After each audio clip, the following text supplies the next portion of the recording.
Hey guys, it's me, Hannah Payne here, and I'm back with another video.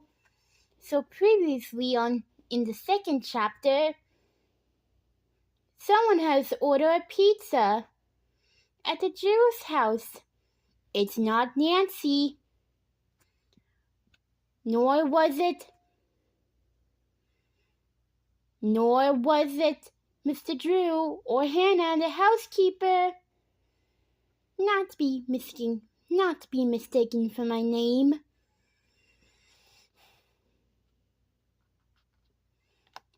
But earlier previously in the second chapter, Dewey predicts the girls' futures, what they're going to be like. For Nancy, pizza for dinner. George, a computerized watch. And Bess to be in the ice show. But when they realized that their snowman is missing, what could have gone away? We'll find out in the third chapter of this book. Chapter 3, Snowball Fright. Are we sure this is the right spot? Bess asked. Totally, Nancy said. The three friends stared at the empty spot in the snow. The spot where Sherlock had been standing just yesterday. Maybe he melted, Nancy said. He couldn't have melted, George said. The temperature is still below freezing. And all the other snowmen from yesterday are still around. Then what happened to Sherlock? Bess asked. Did he take a walk, just like Dewey said he would? Nancy walked to the spot where Sherlock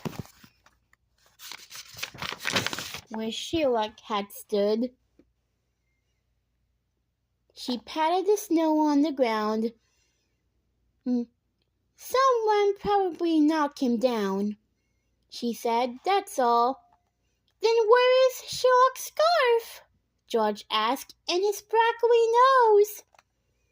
In my dad's old boots. I don't know, Nancy admitted. She saw a big footprint in the snow.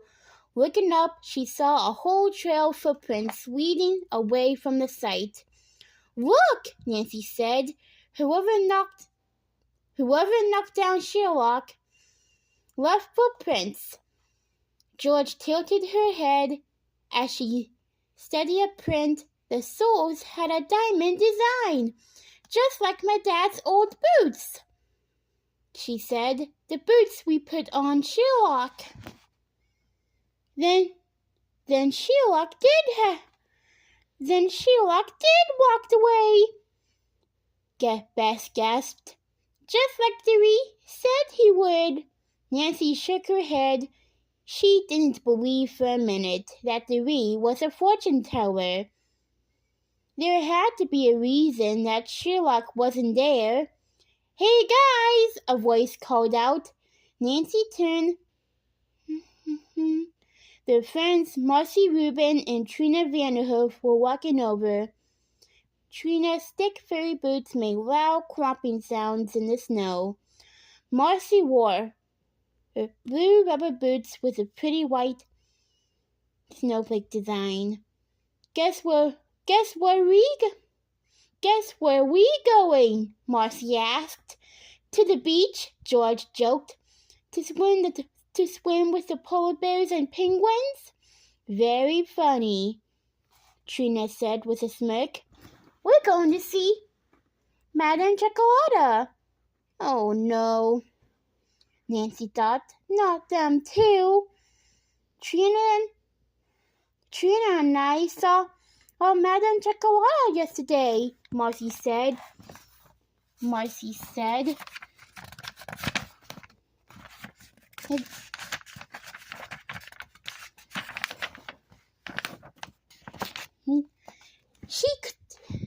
Marcy said.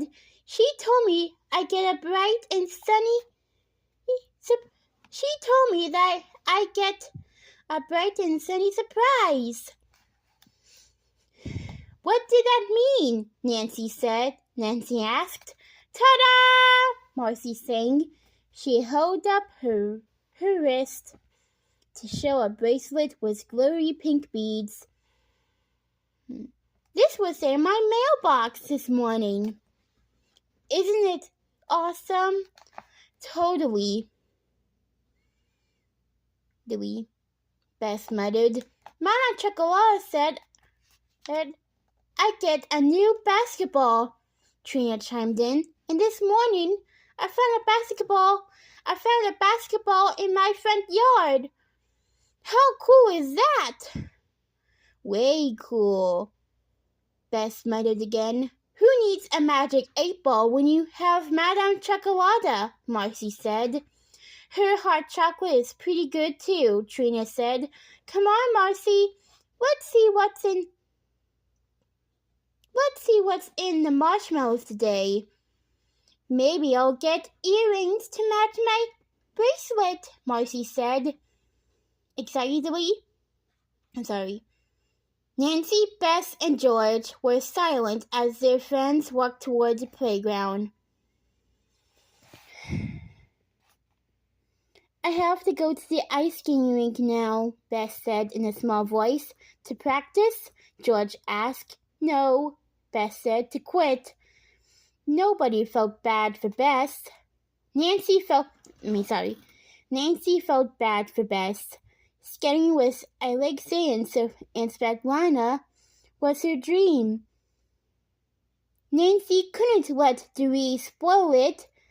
Dewey is not a fortune teller, Nancy said with a firm voice. And the crew is going to prove it. How are we going to prove it? Bess asked. By finding out what really happened to Sherlock. That's how, Nancy said with a smile. Another mystery? George teared. She pumped her fists in the air. Bring it on! Nancy looked at Bess. She didn't seem excited, just worried. Bess, she asked slowly. We're not the crew without you two. Bess giggled at the rhyme. Okay, I'm in, she said. Cool, Nancy said. The crew is on the case.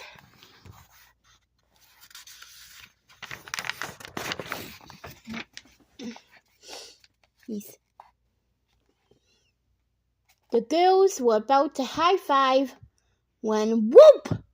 A snowball hit a nearby tree, and it exploded with sticky yellow stuff dripped down the trunk. Ew, Bess said. What's that? It looked like egg, Nancy said, scratching up her nose. I think that snowball had a raw egg inside. Look out! Another snowball! Look out! George shouted. Sorry. Another snowball whizzed over Nancy's head. It burst on the ground, splattering egg all over the snow. The girls ducked as more eggy snowballs flew fast and furiously. It's an attack! Bess cried. Nancy tried to see through the whirl of snow and eggs. The egg balls seemed to be coming from behind. The egg balls seemed to be coming from behind a snow-covered bench. George was about to make her own snowball when thwack! One exploded on the sleeve of her parka. Gross, George said. She watched as sticky yet egg yolk dripped down her sleeve. I am never eating scrambled eggs again. The icky snowballs had finally stopped. The girls waited until they were sure the coast was clear, and they walked slowly and carefully to the bench.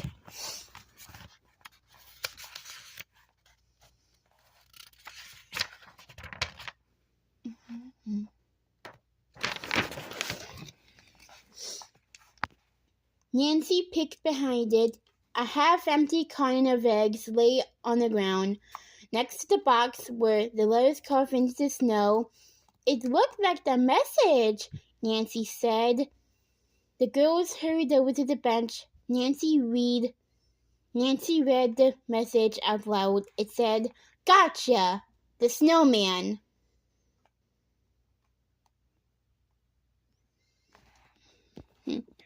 What do you think supposed to be me? What do you suppose does it mean? Can that mean Sherlock the Snowman is behind all this? Let's find out in the fourth chapter.